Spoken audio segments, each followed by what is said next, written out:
आहिस्ता आहिस्ता मुझे ऐसा लगता है कि जो हमारा संसद है, जो पार्लियामेंट है, उसकी जो रेलेवेंस है वो गिरती जा रही है, क्योंकि कम से कम सिटिंग्स होती हैं और आहिस्ता आहिस्ता मैं समझता हूं कि लोग भी सोचते हैं कि पार्लियामेंट में कुछ होता नहीं है।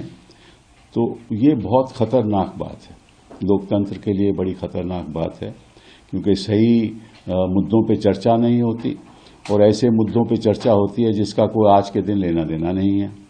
तो पहली बात तो आपसे कहना चाहता हूं कि आप देखिए कि 1 दिसंबर से लेकर 19 दिसंबर तक ये सेशन है, इनमें लगभग 15 सिटिंग्स हुई। 15 सिटिंग्स हुई हैं एक सेशन में। जब हम पार्लियामेंट में थे, मैं तो मतलब कि 2099 और उसके बाद की बात करता हूं, तो उस समय पार्लियामेंट विंटर सेशन में लगभग 20 नवंबर को बैठता था और दिसंबर तक चलते रहते थे।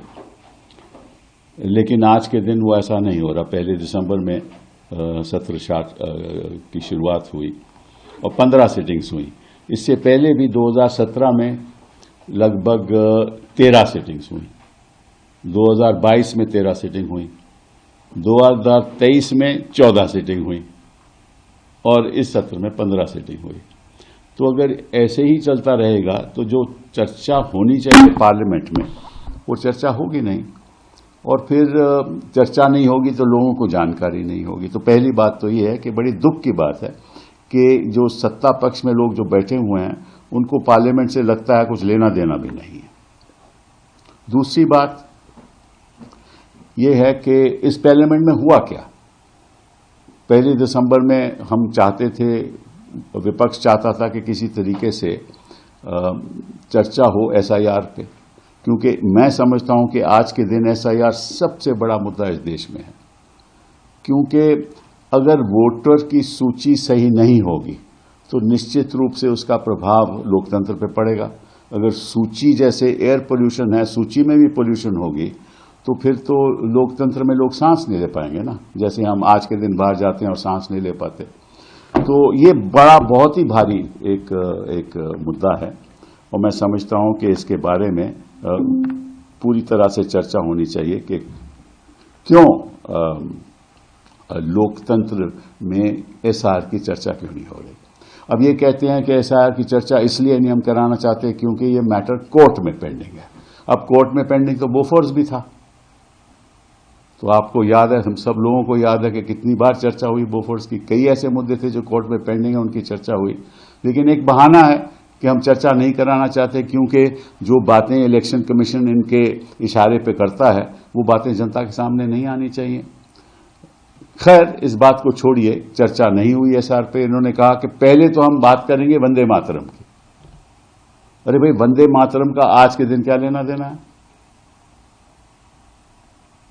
आरएसएस क्या वंदे मातरम गाता है? 2025 में आरएसएस का गठन हुआ, उसके बाद कभी इन्होंने अपनी शाखाओं में वंदे मातरम गाया है? भाजपा अपने मीटिंग में वंदे मातरम से शुरू करती है। कब इन्होंने शुरू? ये तो राष्ट्रगान भी नहीं मानते थे, जनगण मन भी नहीं मानते थे, अब तो इनकी मजबूरी है। और ये वंदे मातरम जिनका उनका कोई लेना देना नहीं है। 1876 में गाना लिखा गया वंदे मातरम, बंकिम चंद्र चट्टोपाध्याय ने। 2005 में बंगाल की पार्टीशन हुई, उसमें ये गाना ऐसा प्रभावित, लोगों के मन में ऐसा प्रभावित हुआ कि ये राष्ट्रगान बन गया लगभग। और कांग्रेस पार्टी हमेशा ऐसे शुरुआत करती थी। और जो लोग जिन्होंने 1942 में अंग्रेजों का साथ दिया क्विट इंडिया मूवमेंट में, वो वंदे मातरम की बात करते हैं। और इसकी आज के दिन जरूरत क्या है?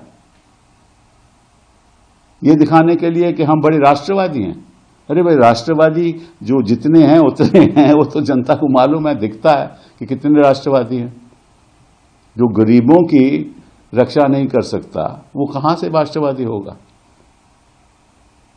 तो ये एक बहुत दुख की बात है कि जो असली मुद्दे हैं इस देश के सामने, उस पर कभी चर्चा नहीं होती। चलिए, इन्होंने कहा कि ठीक है, हम वंदे मातरम से शुरुआत करेंगे, वो पहली चर्चा उस पर होगी, उसके बाद हम इलेक्टोरल रिफॉर्म पे चर्चा करेंगे। हम एसआईआर पे नहीं करेंगे, उसमें जो आपने बोलना है बोल दीजिए। तो इलेक्टोरल रिफॉर्म से मैं बड़े एक दुख की बात है कि इन्होंने कब इलेक्टोरल फॉर्म किए, जो भी इलेक्टोरल फॉर्म किए हमने किए, इन्होंने उसका दुरुपयोग किया।